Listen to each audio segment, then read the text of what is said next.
Well, good day everybody, this is Joe Van Cleve. Hey, I'm driving around and I'm recording an audio letter to my friend Mitch on micro-cassette. So I got an external microphone and I want to go around and kind of do an audio story for him and make it kind of make sense on tape, on audio.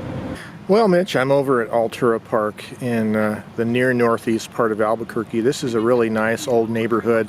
I used to live in an apartment near here, and in my cheap apartment, I could pretend like I lived in this ritzy neighborhood. But this park is kind of a triangular shaped park, old mature trees surrounding it, and it's a common place for people to come and walk around. And of course, lunchtime, like right now in the middle of the day, there's a lot of cars around here. People like to spend lunch over here. So now I'm sitting here in the cool breeze looking at the blue skies of Albuquerque. Well, Mitch, in order to make this audio letter a practical thing, I'm going to read you some questions from our email. And this is pertaining to your use of cassette recorders and micro-cassette recorders.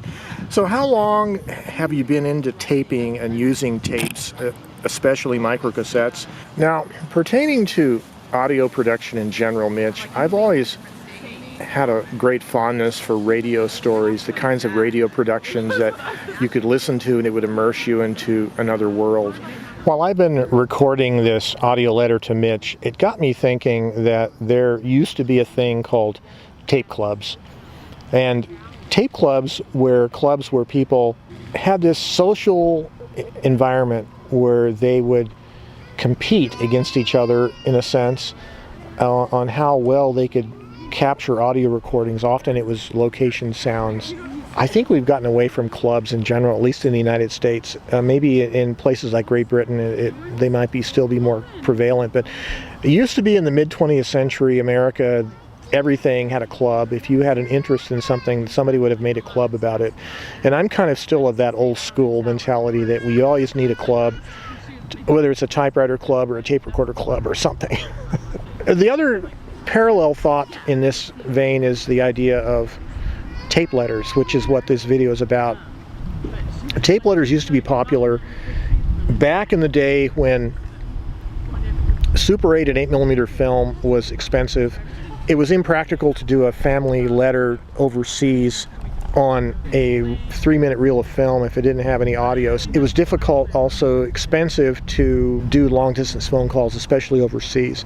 So it ended up being economically a lot more feasible to simply put a small reel of tape, a 1/4-inch tape, in an envelope and ship it overseas via surface mail. It was the cheapest way to get an audio file overseas, and this is how tape letters really started, why they started. It was really the economics of it. I guess for my interest in doing it, it's not about an economic need. It's more about the aesthetics of tape recording, and probably something to do with the desire to see these older formats revived somewhat, or these older practices revived, I think. Looking back in fondness to the past, but I really like the idea of tape letters, and not everybody has tape machines and tapes, so it's kind of a different thing.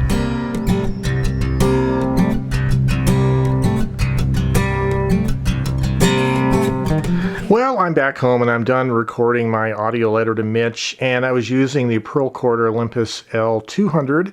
This is a made in Mexico micro-cassette that I've had no problems with. So now the challenge will be, I'm going to mail this cassette to Mitch in recognition of the old tape clubs that used to be around and the tape mail exchanges. So the challenge will be, I have to go to the post office and figure out the least expensive method of mailing one of these tapes. I recorded one side, the side A, almost all of side A, and I'm going to leave side B for Mitch to send me his response. And as you might have noticed from the tape, I did ask Mitch a series of interview questions pertaining to his micro-cassette usage and what he likes about tape recorders, what kinds of machines he likes, what kinds of machines he'd like to find, etc., etc. Just kind of a long-distance interview style. And we'll hopefully get some of the details of that on a future video if it's appropriate. So anyway, this is micro-cassette mail exchanging to Mitch, my friend Mitch, and it's going to be fun doing this. Now, you could think on a practical level, if you weren't going to use tape, even micro-cassette tape, you could use SD cards. And you could stick an SD card in a first-class letter pretty easily, I suspect, and without it getting damaged. And if you took a micro SD card, you might be able to get sneaky and put it inside of a postcard. If you double laminated a postcard and put a micro sized SD card in it, you might be able to get away with just postcard postage, sending somebody an audio file or even video clips or whatever. So that's another thing. Another thing is exchanging files via the postage via SD cards, which I haven't done yet, but I really love tape. So we're gonna, you hear that? We're gonna get this in the mail for Mitch. Before I close, I wanted to mention to you, I have this book in my library. This is Getting the Most from Your Tape Recorder Skill Fact Library Series, and these were published by editors and engineers out of New Augusta, Indiana. This book is written by Arthur Zuckerman, and this is a first edition, first printing. It's a cute little book. It was published in 1965, and I happen to have the receipt here for when I bought it in July 1st, 1999 from Page One in Albuquerque, the used bookstore. So I've had it since then, 1999. But this is from the mid-60s, and it talks about using reel-to-reel tapes and reel-to-reel tape technology and what you can do with it. And it's a wonderful black and white book with photos and illustrations of old reel-to-reel tape recorders from that era.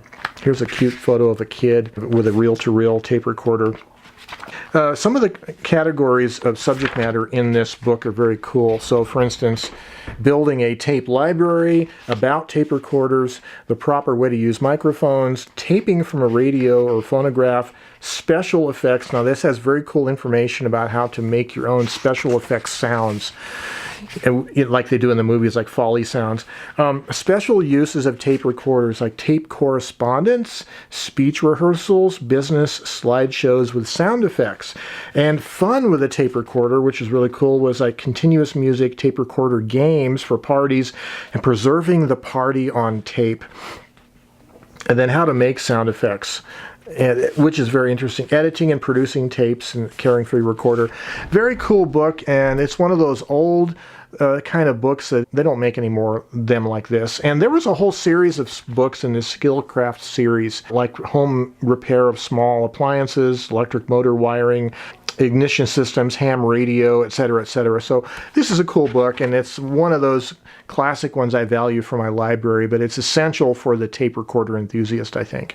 And that's it for today on the tape project. I hope this inspires you guys to go out and get yourself a tape corresponding pen pal, tape pal, mic pal, and send some audio tape letters back and forth. Well, until next time, this is Joe Van Cleve, and have yourselves a great day.